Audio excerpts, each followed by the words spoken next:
안녕하십니까. Y타임스 논평의 추북일 편집인입니다. 베스트셀러인 검사내전의 저자였죠. 그리고 서울 송파갑에서 미래통합당 후보로 나온 김웅 당선자가 한 방송과의 인터뷰에서 아무리 정권이 오만해도 오만한 야당이 심판할 수는 없다라고 보는 게 국민들의 뜻이다, 이런 말을 했습니다. 이번 총선에서의 대패의 원인을 통합당의 오만함에서 찾은 것입니다. 김웅 당선자는 이어서 한마디로 대안이 부족했다 그러면서 3년 전에 탄핵이라는 그런 엄청난 심판을 받은 당이면서도 우리가 어떻게 달라졌는지를 보여주지 못했다라고 말을 했습니다. 통합당이 정부의 실정만 부각을 시켰지 우리가 어떻게 바꾸겠다는 데에 대한 대안 제시가 없었다 그러면서 중앙당에서 우리는 경제 문제를 어떻게 끌고 갈 것인가 이런 거에 대한 감이 잘 안 왔다라고 고백을 했습니다.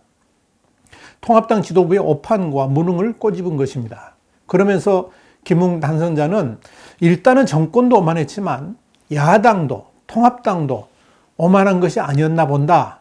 그러면서 공천파동이나 대안부재 그리고 막말 이런 것들을 봤을 때 누가 누구를 과연 심판하느냐 이런 비판이 있었던 것 같다라 그러면서 패배의 원인을 진단했습니다. 김웅 당선자는 또 일단 심판하려고 하면 통합당 스스로가 겸허하게 반성했어야 한다 그러면서 아쉬움을 토로했습니다. 그러면서 앞으로 당을 개조하고 개혁하는 데 우선해야 될 것이라고 말을 했습니다. 그렇다면 김웅 당선자는 미래통합당에 대해 왜 오만하다고 했을까요? 김웅 당선자는 통합당이 오만하다고 판단하는 그 이유에 대해서 구체적으로 말하지는 않았습니다만은 중요한 것은 다수의 유권자들도 그렇게 느끼고 있다는 것입니다. 평소에 잘 아는 30대 청년을 만났습니다. 자연스럽게 선거 이야기가 나왔습니다. 그 청년은 자신은 정치에 별로 관심이 없는 편이지만 민주당도 싫지만 미래통합당은 더 싫다 이렇게 직설적으로 말을 했습니다. 그래서 왜 싫은지 물어봤습니다. 그런데 이 청년은 통합당은 한마디로 대안 제시가 없었다 그러면서 맨날 비판만 하고 길거리에서 시위 집회만 하는 정당이라고 이렇게 말을 했습니다. 그러면서 정광훈 목사 교회가 하는 것을 보라. 요즘 코로나 때문에 얼마나 나라가 어려운데 사회적 거리 두기를 좀 해달라고 정부가 부탁하면 들어주는 척이라도 해야 되는데 뻑뻑 우기면서 예배 드리는 것을 보면서 통합당이 정말 싫어졌다라고 말을 했습니다. 그래서 정광훈 목사 쪽은 미래통합당이 아니고 기독자유통일당인데 잘못 알고 있다 이렇게 제가 지적을 했습니다. 그랬더니 뭐라 그러는 거 아니? 우리들은 그런 거 모른다. 그러면서 다 그쪽이 그쪽 아니냐? 한마디로 그 아스팔트 우파로 지칭되는 극렬 우파들 이게 이제 이 사람들이 싫다 보니까 통합당도 좋아 보이지 않는다. 그 청년이 그렇게 말한 겁니다. 그러면서 뻑하면 국회에서 뛰쳐나가 장외투쟁이나 하고 삭발 같은 행동을 하고 아니 머리가 터져도 국회 안에서 해결해야지 통합당이 하는 걸 보면 좋아할 수가 없다. 그 청년은 그렇게 이야기를 했습니다. 또 통합당은 박정희 대통령을 아직도 말하는데 우리는 태어나기도 전 이야기라서 그런 말에 전혀 공감이 가지 않는다. 이런 말도 했습니다. 그러면서 자신은 통합당이 공천하는 과정에서의 뉴스들을 보니까 아직도 정신 못 차린 정당이라고 생각했다. 이런 말도 했습니다. 저는 상당한 충격을 받았습니다. 그래도 몸도 지금 상당히 안 좋고 마음까지 이렇게 상한 상태에서 그런 말 들었으니까 더 충격이었겠죠.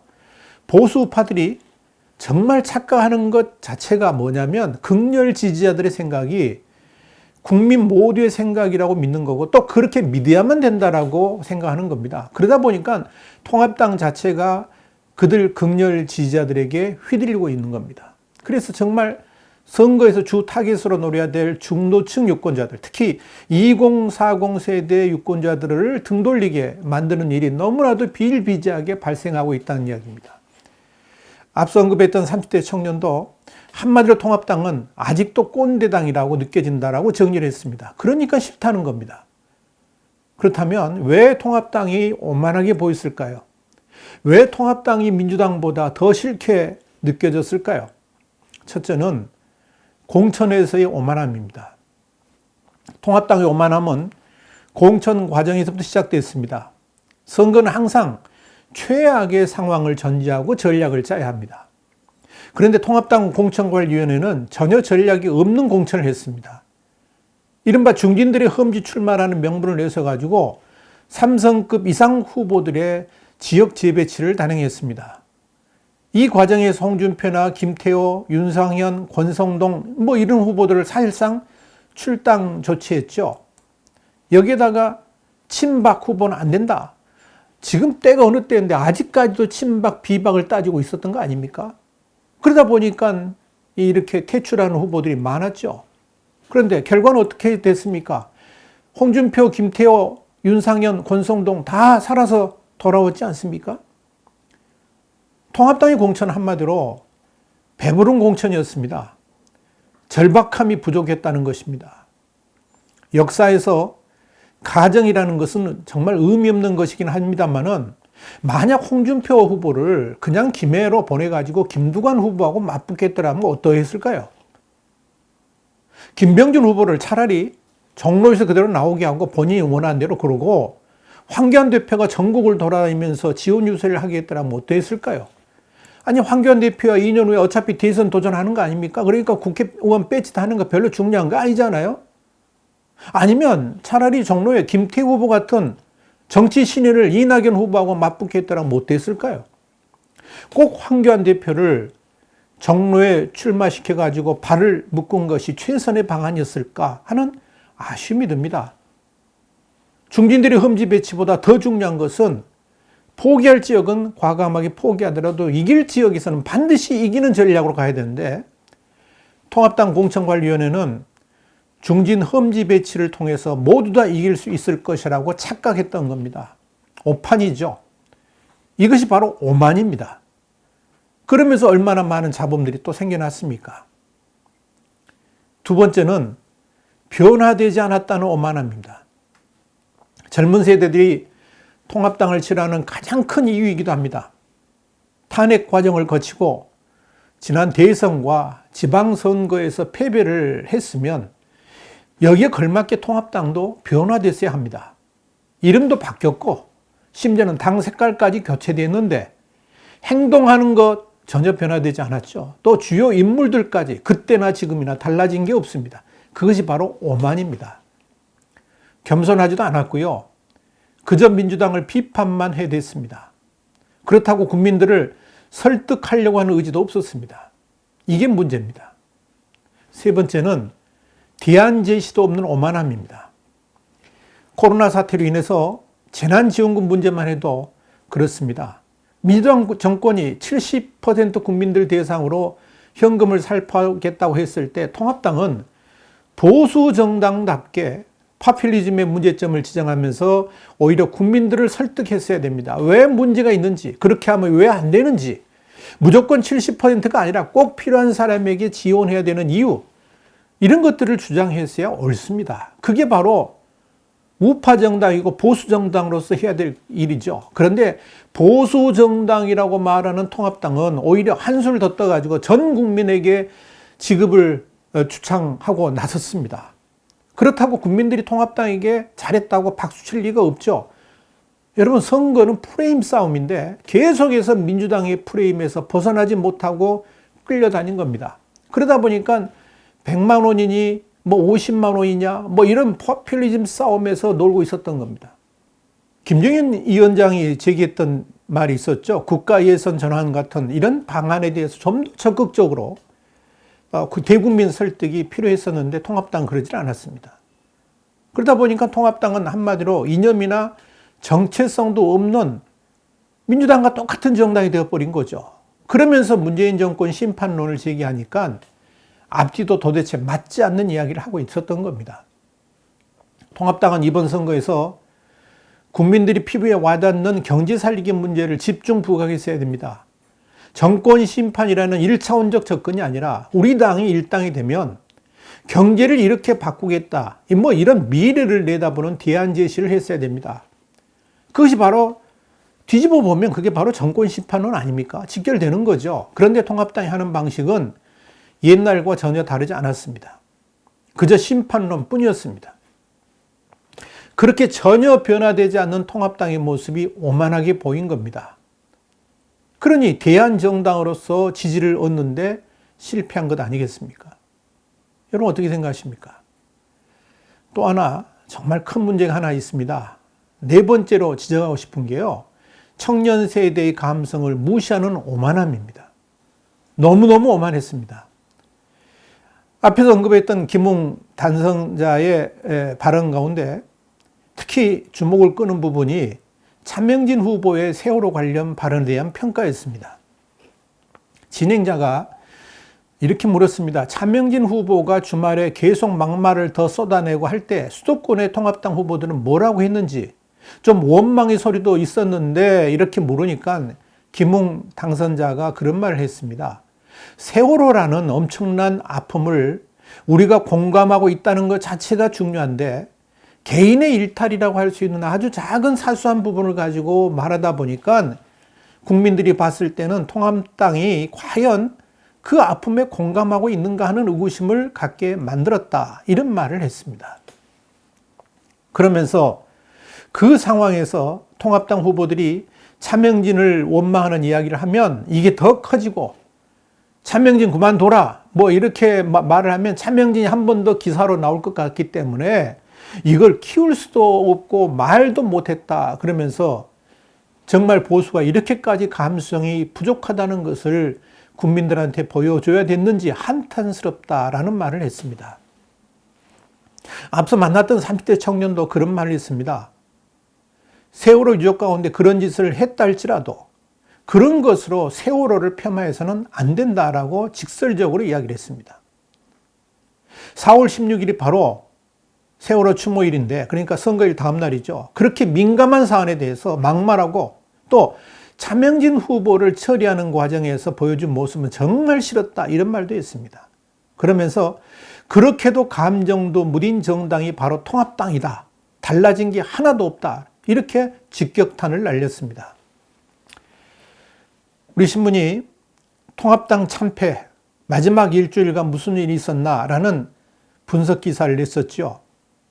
그랬더니 극렬 통합당 지지자들에게서 즉각 반응이 있었습니다. 차명진 후보가 뭘 잘못했느냐, 왜 그를 비판하느냐 이렇게 항의를 해왔습니다. 그뿐 아닙니다. 차명진 때문에 선거에서 졌다고 하지 말라 이런 주문까지 했습니다. 이게 통합당 극렬 지지자들의 상당수 생각일 겁니다. 논리적으로는 맞습니다. 그런데 통합당 극성 지지자들이 정말 깨닫지 못하는 것은 선거에서 승리하려고 하면 자신들의 생각보다 중도에 있는 유권자들, 특히 2040 세대들의 생각을 고려해야 됩니다. 극렬 지지자들의 생각이 선거 전략을 장악한다 그러면 그 선거는 해보나 마나입니다. 그것이 이번 선거에서 명확하게 드러난 것입니다. 실제 통합당 선거 전략팀들은 차명진 발언이 튀어나오자마자 2040 세대와 중도층에서 지지율이 급격하게 이탈하고 있다는 것을 확인했습니다. 그래서 수도권에 상당한 영향을 미치겠다, 부정적 영향을 미친다고 판단했던 겁니다. 막판 돌발 변수가 차명진 후보 발언으로 튀어나온 겁니다. 그런데 통합당 지지자들은 그런 사실을 받아들이기를 거부했습니다. 그런 부적절한 일이 실제로 있었느냐 없었느냐 이게 팩트가 중요한 게 아니고요. 감성이 중요한 세대한테 계속 팩트만 떠들고 있으니까 통합당이 꼰대들로 평가되고 우리 정서하고는 완전히 다른 집단으로 치부되어 버린 겁니다. 그러니 지지율 역시 떨어질 수밖에 없었던 겁니다. 김대 후보 제명 때도 그랬습니다. 2040 세대는 한마디로 이미지와 정서로 모든 걸 판단합니다. 다른 사람을 의식하기보다는 자기 자신에게 충실한 세대이기도 합니다. 이들에게는 현실 정치라는 팩터보다 더 중요한 것이 성평등이나 환경 문제 같은 정치적 올바름입니다. 김옥희 연세대 교수의 분석이 그렇습니다. 이런 사람들에게 김대 후보는 30대, 40대는 논리가 없고 무지하다고 한 것입니다. 말은 맞습니다. 그러나 바로 그 말은 30대, 40대의 정서를 논리적이고 이론적으로만 판단하는 것입니다. 그만큼 공감 능력이 부족했다는 의미죠. 그러니 오만하다고 심판을 받은 겁니다. 통합당이 다가오는 2년 후 대선에서 승리하려고 그러면 그야말로 사고체계의 재개발을 해야 됩니다. 머리부터 발끝까지 싹 다 갈아엎어야 됩니다. 여러 우파 인사들이 이번 선거에 대한 결과로 모든 피해가 국민들한테 돌아올 것이라 그러면서 국민들이 한번 당해봐야 된다, 이런 말을 합니다. 전화로, 문자로 이번 선거의 결과, 그 절망감, 분노를 그렇게 표현하고 있습니다. 공감이 가면서도 저는 생각이 상당히 다릅니다. 그런 생각으로는 통합당이 결코 다음 대선에서 승리할 수가 없습니다. 통합당이 지금 해야 될 일은 21대 총선 패배 백서를 쓰는 일부터 시작해야 됩니다. 김웅 당선자도 이런 말을 했습니다. 당의 변화를 가져오는 게 가장 중요한 것 같다 그러면서 왜 통합당이 생각하는 그런 정서나 통합당이 생각하고 집착하는 그 디테일들이 왜 국민들에게는 아무런 설득력이 없는 것인지 돌아봐야 된다라고 말을 했습니다. 중요한 것은 선거에서 이기는 겁니다. 이기려면 왜 졌는지에 대한 처절한 분석이 있어야 됩니다. 그런데 우려스러운 것은 아직도 통합당 열성 지지자들 사이에서 선거 부정을 말하고 세월호 사건 차명진 발언에 대해서 뭐가 잘못했느냐 그러면서 책임론을 부인하려고 하는 태도가 너무나도 거세다는 점입니다. 감수성도 부족하고 중요한 것은 중도층과 2040 세대를 쳐다봐야 다음 선거에서 승리할 수 있다고 그렇게 말을 해도 그런 주장을 하면 우파 맞느냐라고 항변하는 사람들이 참으로 많다는 겁니다. 미래통합당이 그런 열성 지지자들의 성화를 이겨낼 수 있을지 의심스럽습니다. 그 모든 것을 극복하고 진정한 보수의 길로 나아갈 수 있을까? 정말 우려스럽습니다. 마지막으로 하나 더 말씀드리죠. 여러 언론들에서 이번 21대 총선에서 통합당이 거둔 성과가 하나 있다, 이렇게 보도를 합니다. 정당 하나 만들어 비례대표 얻으려고 했던 극렬 우파가 깨끗하게 청소된 것이 엄청난 소득이라고 말을 합니다. 이게 정말 웃어야 될지 울어야 될지 모르겠습니다. 진짜로 마지막 한마디 더. 어쩌면 이번 총선에서 처절하게 패배한 것이 다음 2년 후 대선에서 이길 수 있는 디딤돌이 될 수도 있다는 이야기입니다. 물론 철저한 반성을 했을 때 가능하겠죠.